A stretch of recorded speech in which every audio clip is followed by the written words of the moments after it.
हमने यूरिया पहुंचाने में दिक्कत नहीं आने दी गई।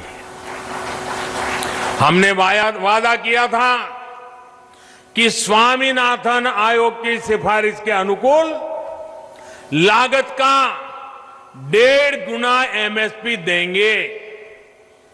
ये वादा सिर्फ कागज पर ही नहीं, ये वादा हमने पूरा किया। और इतना ही नहीं, किसान के बैंक खाते तक पैसे पहुंचे, इसका प्रबंध किया। साथियों, सिर्फ दाल की ही बात करें, पल्सीज की बात करें, 2014 से पहले के 5 सालों में, हमारे जो पहले वाली सरकार थी उसके 5 सालों में लगभग 650 करोड़ रुपए की ही दाल किसान से खरीदी गई थी। कितनी?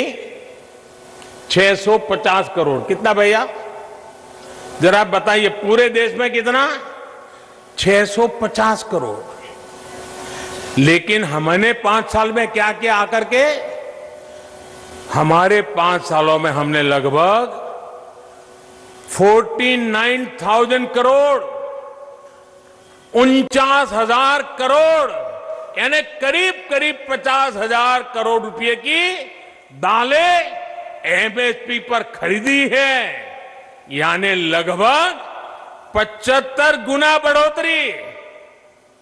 कहां 650 करोड़ और कहां करीब करीब 50,000 करोड़। 2014 से पहले के 5 सालों में, उनकी आखिरी सरकार की मैं बात कर रहा हूं, 5 सालों में पहले की सरकार ने 2 लाख करोड़ रुपए का धान खरीदा था पूरे देश में, 2 लाख करोड़ का एमएसपी पर। लेकिन हमने हमारे 5 साल में धान के लिए 5 लाख करोड़ रुपए एमएसपी के रूप में किसानों तक हमने पहुंचा दिए हैं साथियों। यानी लगभग 2.5 गुना ज्यादा पैसा किसान के पास पहुंचा है।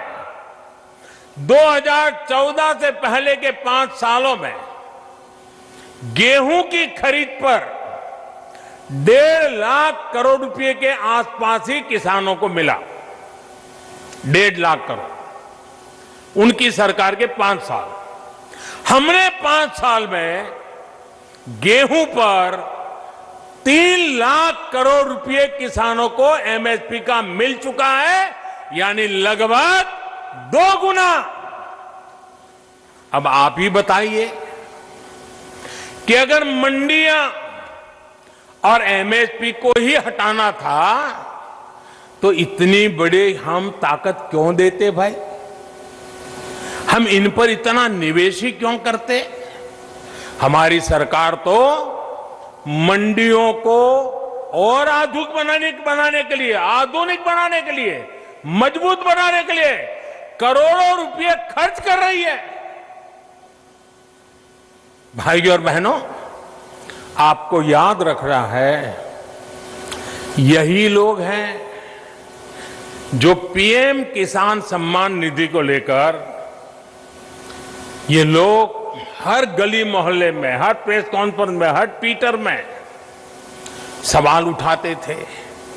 यही लोग अफवाह फैलाते थे, ये मोदी है, ये चुनाव है ना, इसलिए ये किसान सम्मान निधि लेके आया है, ये 2,000 रुपया एक बार दे देगा, दोबारा कभी नहीं देगा।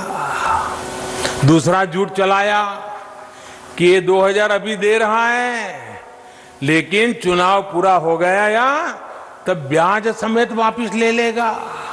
आप हैरान हो जाएंगे, एक राज्य में तो इतना झूठ फैलाया कि किसानों ने कहा भाई हमें 2,000 रुपये नहीं चाहिए, यहां तक झूठ फैलाया। कुछ राज्य ऐसे भी हैं, एक राज्य जो किसान के नाम से बातें कर रहे हैं, उन्होंने तो प्रधानमंत्री किसान सम्मान निधि योजना को अपने राज्य में लागू ही नहीं होने दिया। क्योंकि अगर ये पैसा किसानों के हर खबर में होगी हमारी नजर। खबरों से जुड़ने के लिए हमारे चैनल को सब्सक्राइब करें और बेल आइकन दबाना ना भूलें।